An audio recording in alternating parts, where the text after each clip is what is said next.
welcome all to the Pro Football Radio Podcast.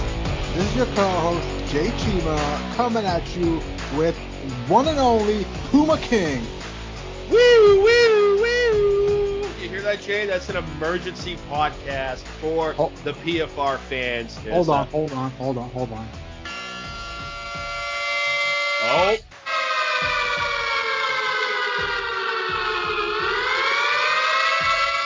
Yep. Podcast 56 is an emergency podcast. And why is it an emergency podcast, you may ask? Why is it an emergency podcast, Jay?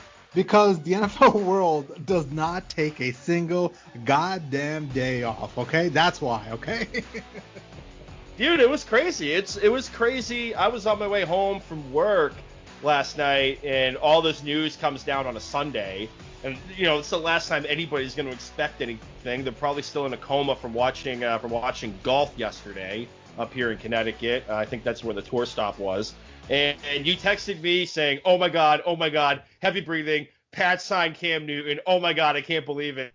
And here I am, like, breaking the law, driving and checking out the phone, being like, there's no way, this is insane. But yeah, some crazy news went down. Both of the stories involved with the Pats, but the leading story, it has to be Cam Newton signing a 1-year contract to go up to Foxborough.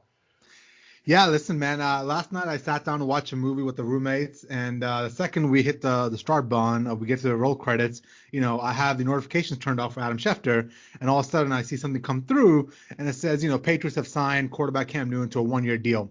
Now immediately it didn't sink in. I didn't feel like it was real. I had to double check the actual handle because in the past there's a couple of jokers out there, a couple of fake Adam Schefters that have been breaking news, you know, that really isn't news. So I had to do a double take and make sure I was looking at it. But essentially, that's what the podcast is about today. It's an emergency podcast. We're just gonna kind of talk about the Cam Newton signing and what the implications are that for the Patriots. So with that, I'll turn it over to you, Puma. Get your first thoughts on that, and then we'll go from there.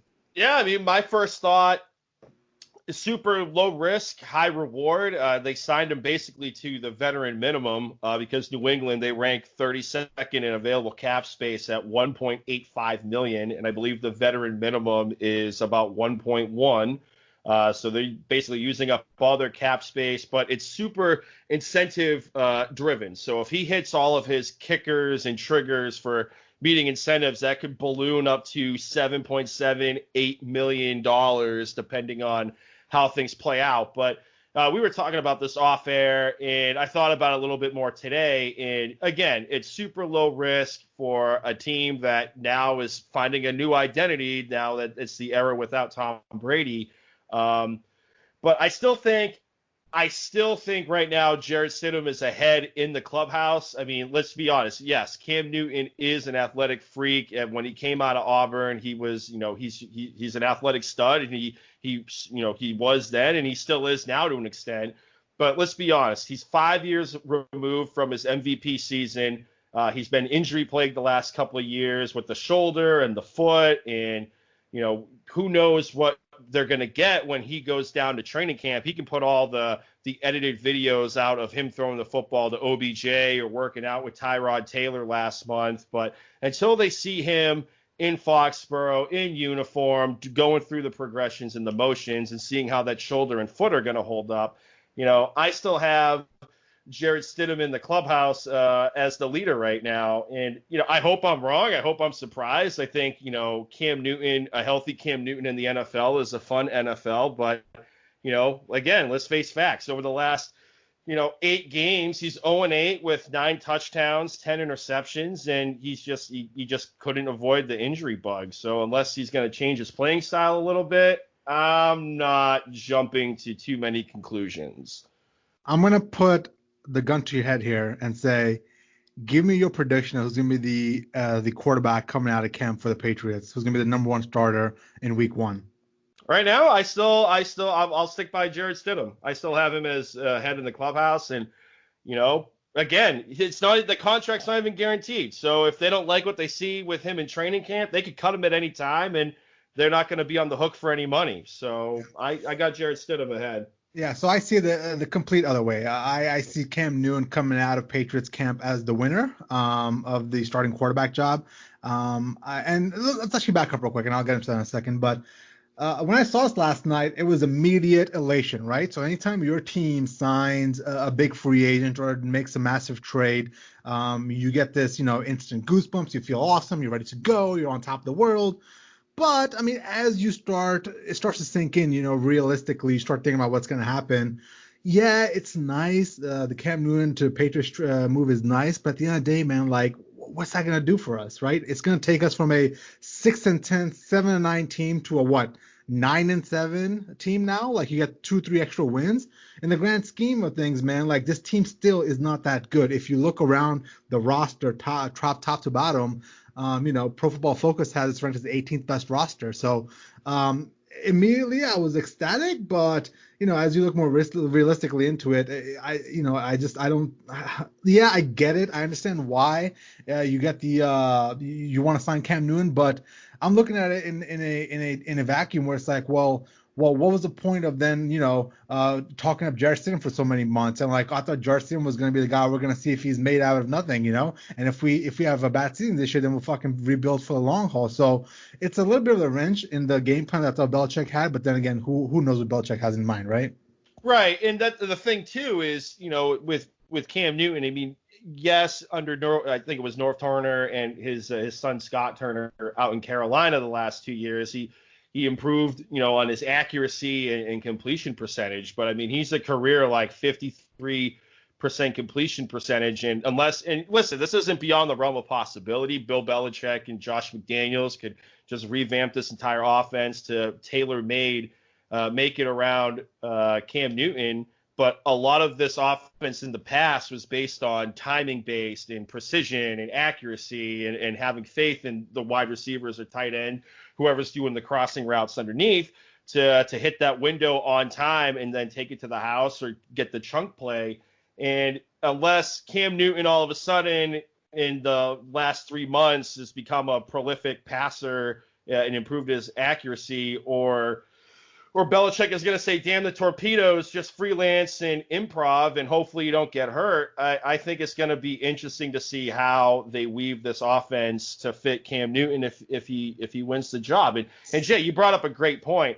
I mean, yesterday, people all over social media, my favorite Colin Cowherd, I think they were already penciling them into the AFC Championship game, and some of them were saying like the Super Bowl odds are through the roof and whatnot. And it's just like, do you remember what they had last year as an offense? Sony Michel couldn't hit any gap on time to break off a prolific run. Rex Burkhead was one of their best running backs, and he got hurt.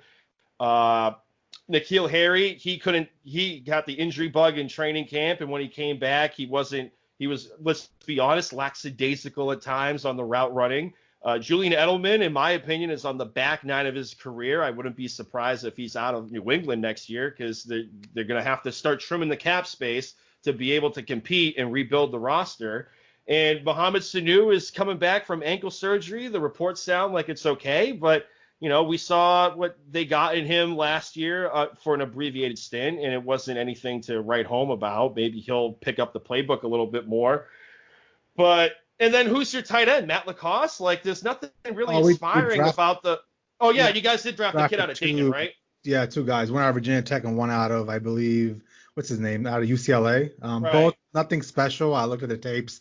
I broke it down. Nothing special there. Right. So it's like, again, like you said, like that they might improve to like an extra 2, maybe 3 wins. But, I mean, let's stick with me on planet Earth. That's where my issue is. We know this year we're not going to win anything of significance, right? I think the Patriots, and as a Patriots fan, I can get carried away sometimes, but to be realistic, 100%, I don't see us win the division this year.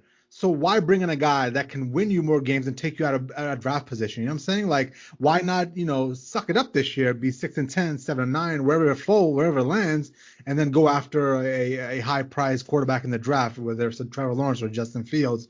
But in regards to Cam Newton himself, like, if you look at his numbers, right, at the end of the day, his numbers for his career are not that bad, but not that great either. His completion percentage is 59.6. On top of that, his quarterback record of games started and won. Sorry about that. Is 69, 55, and 1.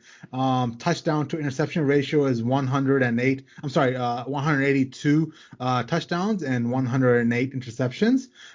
So across the board, man, listen, he has some very highs in the NFL. He has some very lows in the NFL as well.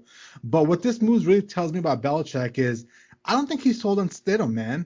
And the reason why I say that is because this just didn't happen last night. From what we've heard over the last couple of over the last 24 hours from the people in the know is, Belichick did his homework back in March and was calling people around back in March and seeing if, Cam Newton was the guy he should be signing, right? He was calling old, offensive coordinators for Cam Newton and getting the lowdown from those guys.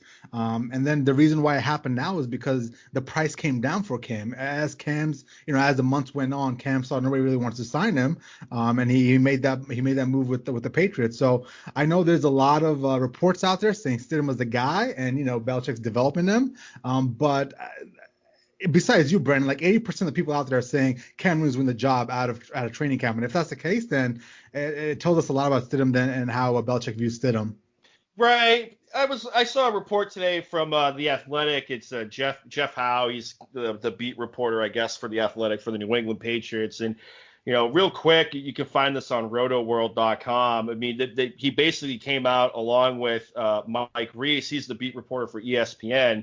And they conceded. They said, yeah, like if, right now it's not beyond the realm of possibility. It wouldn't even be stunning if Cam Newton is not he is the team's best option. But a lot of people inside of Foxborough, according to these guys' sources, they're not closing the door on Jarrett Stidham. And that's why, and granted, I get it. You have Cam Newton, former MVP, 5 years removed. He got to the Super Bowl in that year as well, too. Athletic freak, stud. But you have this system, like I said, it's timing based. And Stidham was athletic enough in Auburn to basically run the same offense that was there when Cam Newton was down there. And I think he's just got a leg up right now in the playbook. Well, in regards to the system, Brandon, I think the system is going to be tailored around the starting quarterback. And Belichick is smart enough where he's going to tailor around either Cam Newton or Jarrett Stidham, whoever wins that job. At the end of the day, there was a report out, not a report, but Albert Breer was on, the Herd today. I was listening to him, and Albert Breer was talking about how the Patriots wanted to heavily go after Lamar Jackson, right, a couple of years ago. And on top of that, they were going to have a couple packages of plays for Lamar Jackson, right? And then Albert Breer also brought up the fact that Jacoby Brissett, in a 4-day span, when he found out he was going to be starting quarterback, they essentially took that offense and retooled it all around Jacoby Brissett. And that's what the Patriots are known for. You've had this conversation with me many times. Week in and week out, you don't know which Patriots team is going to come. It could be a running attack. It could be a throw the ball down the field 90 times. It all depends on what the weaknesses are of the defense and how you're going to attack it with the strengths of your players. So it's not one of those things where the offense we saw last year is going to be the offense going to be on the field next year. Absolutely not. I've watched Belichick enough for 20 years to realize it's not a one cookie cutter offense for everybody. So it's going to be a completely different thing for Cam Newton for himself. Right. No, I get that, but my point is behind an offensive line that couldn't even keep Tom Brady standing up a decent amount. You have this guy coming off of a Liz Frank injury in Cam Newton, and I mean, he got hurt in the preseason last year just trying to avoid being tackled against the New England Patriots. And I think this offensive line is slightly better than what Carolina had last year, and until I see him in camp, I'm just not that confident in putting him as the number one quarterback in the room right now. I can't do it. I hope I'm pleasantly surprised. I hope he balls out. And, let's not forget this, and real quick, and I'm just going to bridge these two stories.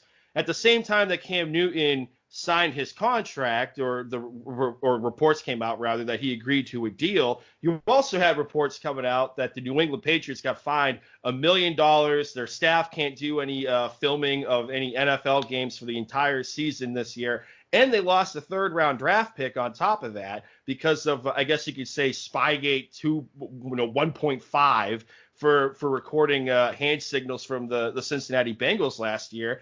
I wouldn't put it past the realm of possibility either that if they sign Cam Newton, he's a free agent next year, and he'll also be a compensatory pick now.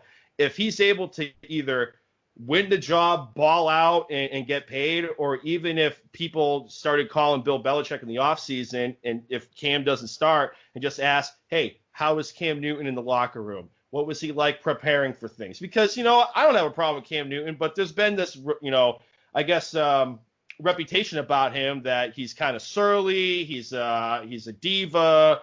He can be not cancerous, not to that level, but he could be kind of, I'm trying to think of the word, but cantankerous, I guess. Like we've seen him after press conferences. I know exactly what you're saying. He can be very unpatriot-like. Exactly. Because that's what I had in my mind as well when this happened. And a lot of people are talking about, will Cam fit in that system?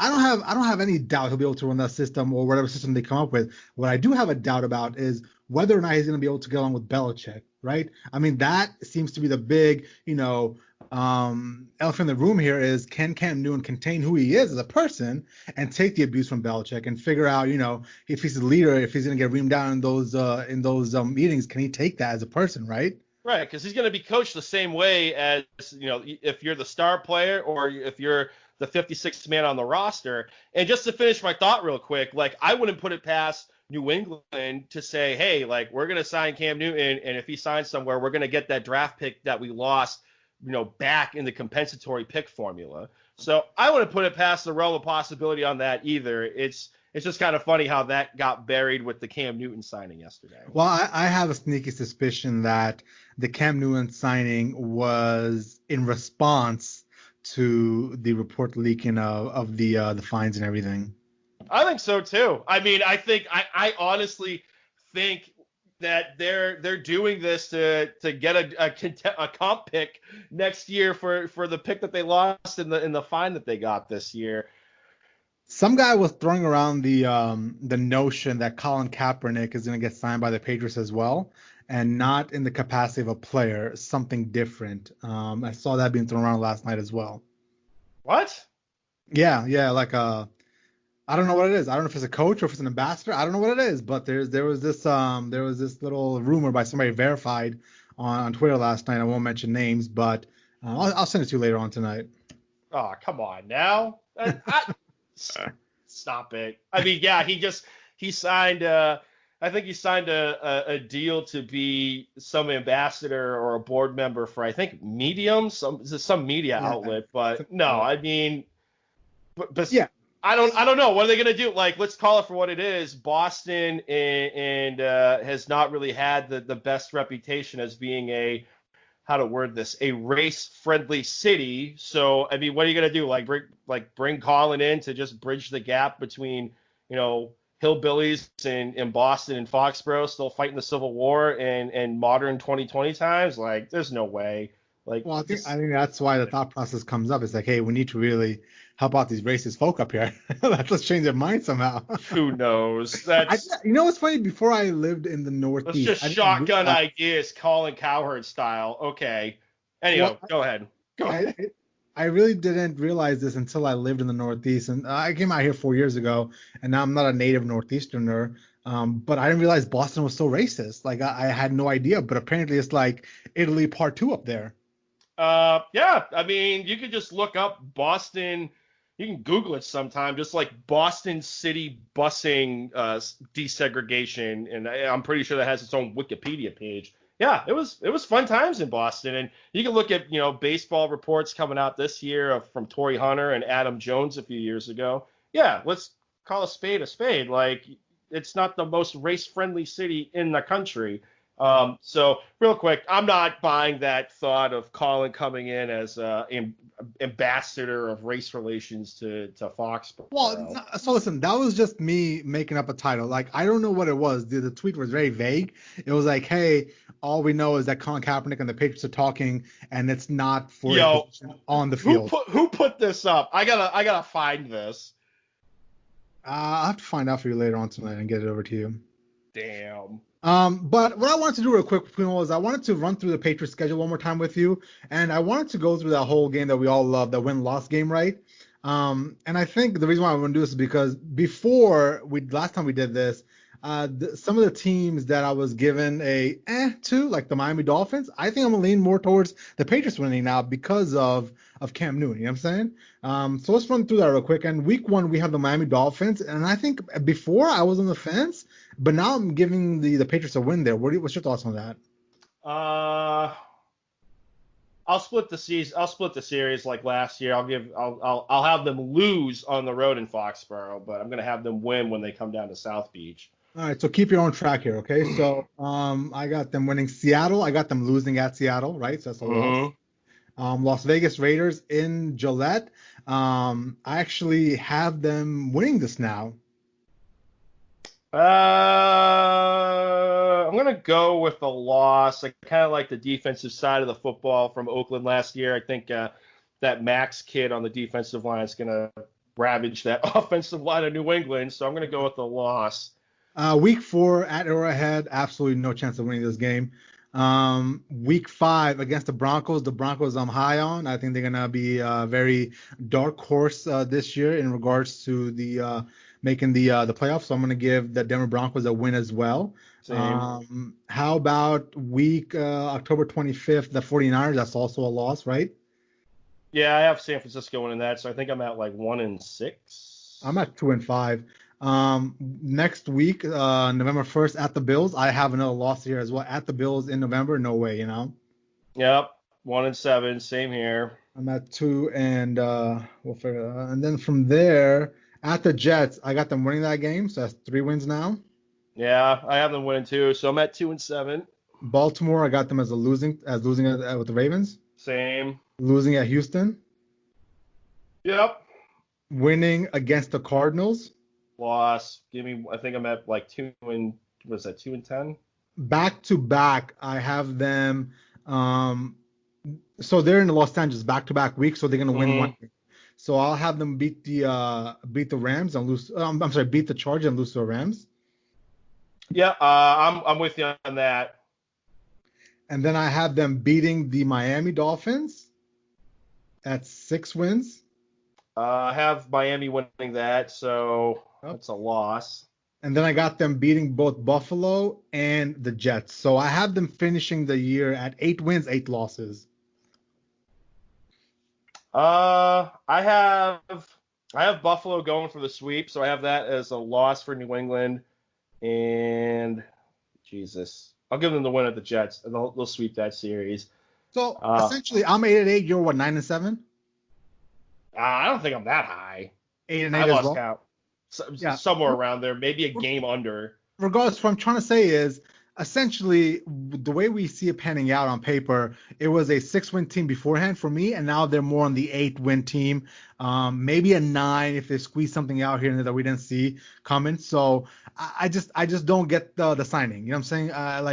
I thought we had a plan. I thought the plan was to see if Jarrett Stidham was made of something, and if not, then we'll move on and figure out what the long-term plan is. Now we're throwing Cam in the mix and throwing a big wrench into it. On top of that, it's not even a long-term deal. Like, I understand if we sign him to a 3-4 year deal, then we have something to look forward to, and we're going to build around him. And, you know, the Belichick and the staff feel comfortable enough in his health that they're going to put a long-term plan around him. But it's not even that. It's simply, hey, you're on a 1-year contract. You're in it, you know, you're here for 1 year, and then you might be gone, you know? Right, and they could cut him at any time.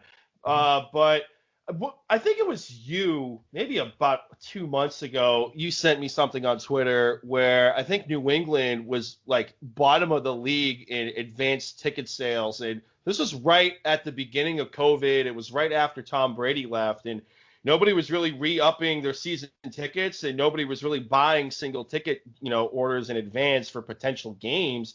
You know, how much of this is also employed to try to just put fans in the stands, you know, like Tim Tebow mania when they brought him into training camp a few years ago. I'm not that high on this contract. They can cut him at any time. There's no guarantees. There's a lot hinging on whether or not he can hit these kickers. And I just have Jarrett Stidham ahead in the clubhouse still. Okay, cool. Well, do you have anything else you want to say in regards to this topic, sir? So I guess you could call it fantasy football related. So if we're drafting, we're drafting today. Where are you waiting for Cam Newton to hit waivers? Are you drafting him with a late round flyer? Like I'm drafting Cam Newton in the middle of the draft, somewhere in the 4th or 5th round. Actually, no, I take it back. I'm much lower, just because at the end of the day, I like running quarterbacks in fantasy football, right? Right. Makes a lot more sense to get a running quarterback than just a standalone in the pocket quarterback. But if fantasy wise, I'd be taking them somewhere in that probably fifth or sixth round, man. Gotcha. I might, if it's a 10-team league, I might have him just sit on waivers and see what happens. It might just be like a matchup type of game, depending on who they're playing that week. If it's, say, like a 12-team or a super flex, I might think about drafting him in the late round as, just like a bench guy, see how things shake out the first 2 weeks if he wins the starting job. And especially in a super flex, you just throw him in there and get some valuable points if he's able to play the whole year. So that's kind of my fantasy implication of the Cam Newton signing. All right, look at your Twitter account. Where the hell is my phone? All right, well, is this the guy that did this? Yeah, who's JT the Brick? Apparently host for Mad Dog Sports Radio and Oh, Lotus on Broadcasting. yeah, on Sirius. Is this Yeah. some sort of lunatic or is he like legit?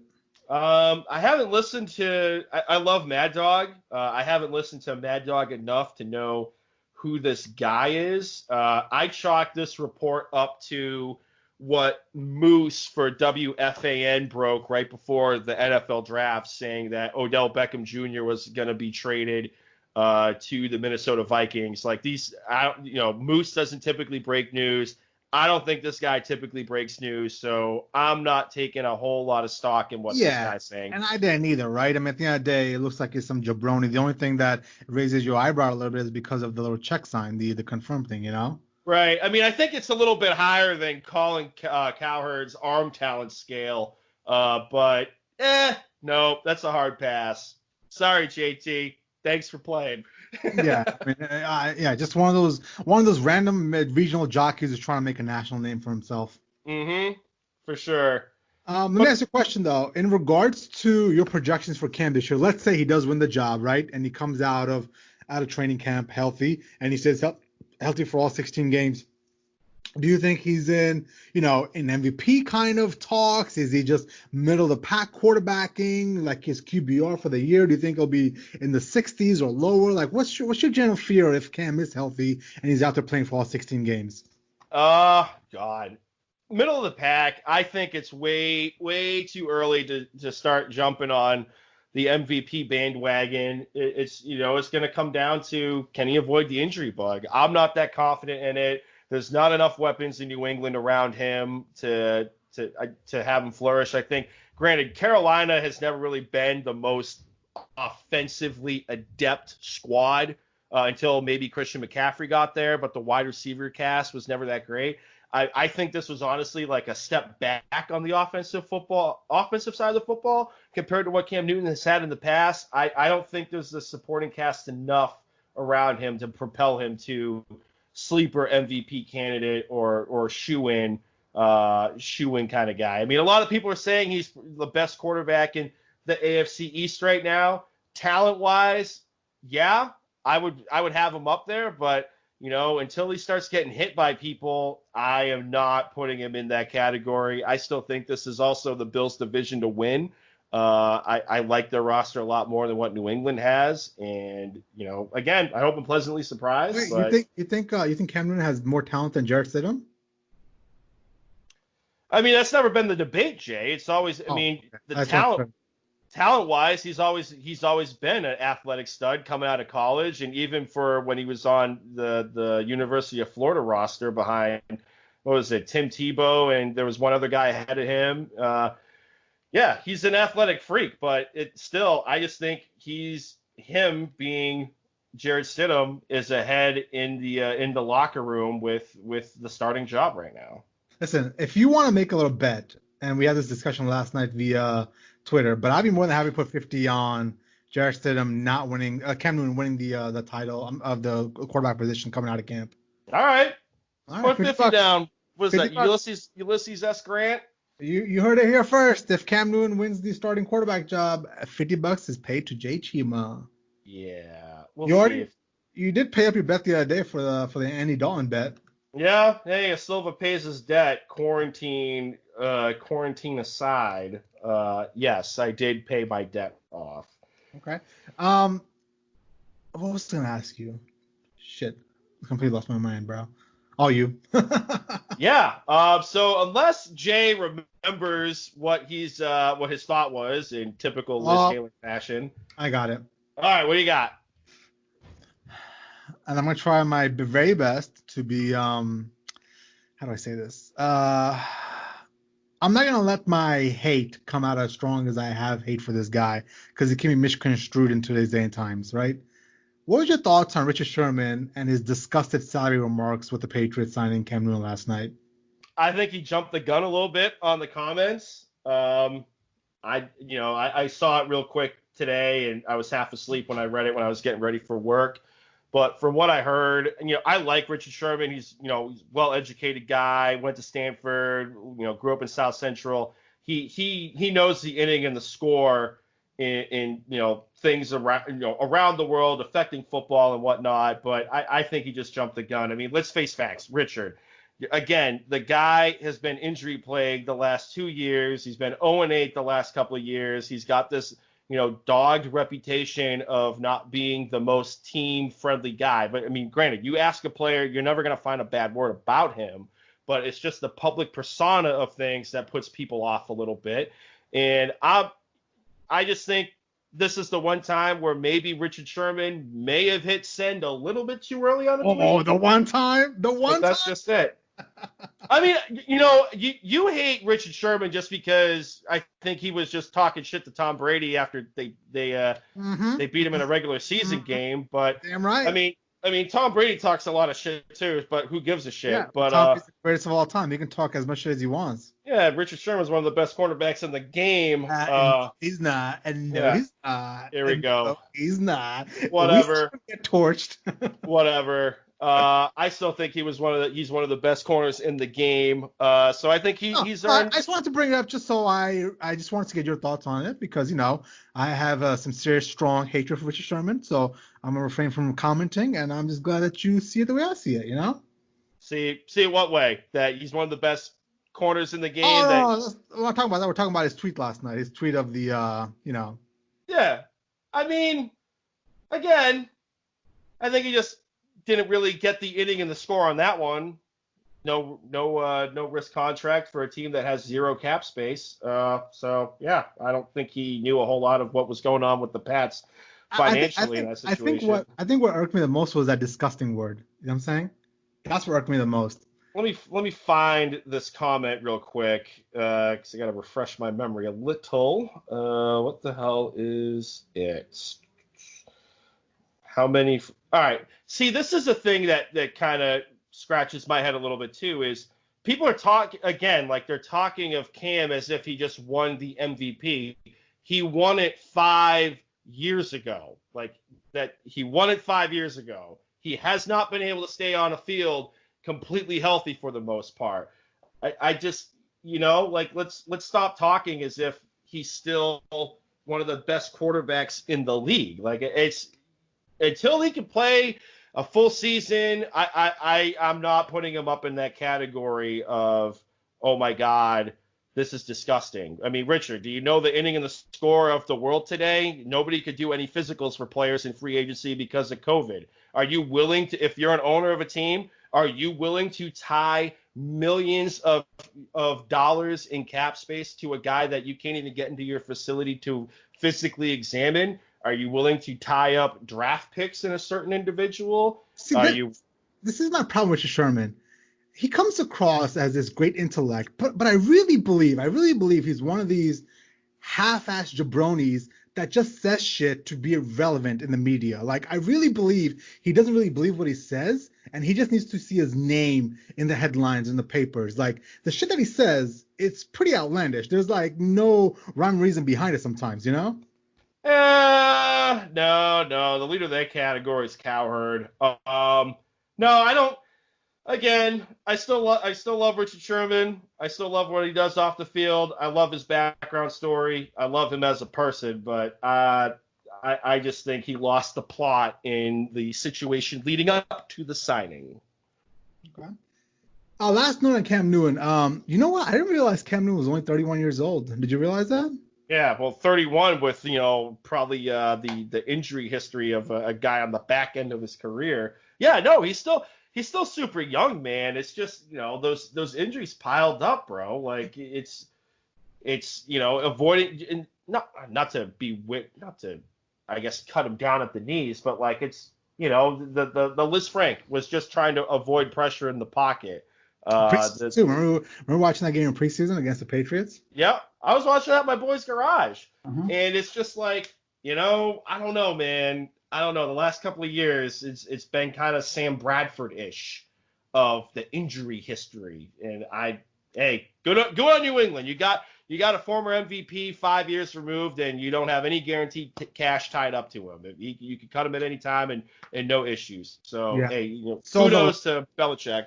The last time he was playing really well, Cam Newton, was, I believe, 2 years ago, and they were playing really well, and they were like 8-1. I'm sorry, they were like 9-1 maybe going into a Thursday night game against the Steelers. They were on a hot roll, like they were playing really good football. And then Cam got hurt. I watched that game. Yeah, Cam took that hit to the shoulder, and he just hasn't been able to recover. And that was 2 years from now. So there's obviously valid concerns about his health, but when he's on, man, and he's healthy, which is a big if, and I'm not being hypocritical here because I bury Carson Wentz every chance I can because availability is a skill in the NFL. Like you got to be on the football field, so that's where the concerns come in for Cam Newton.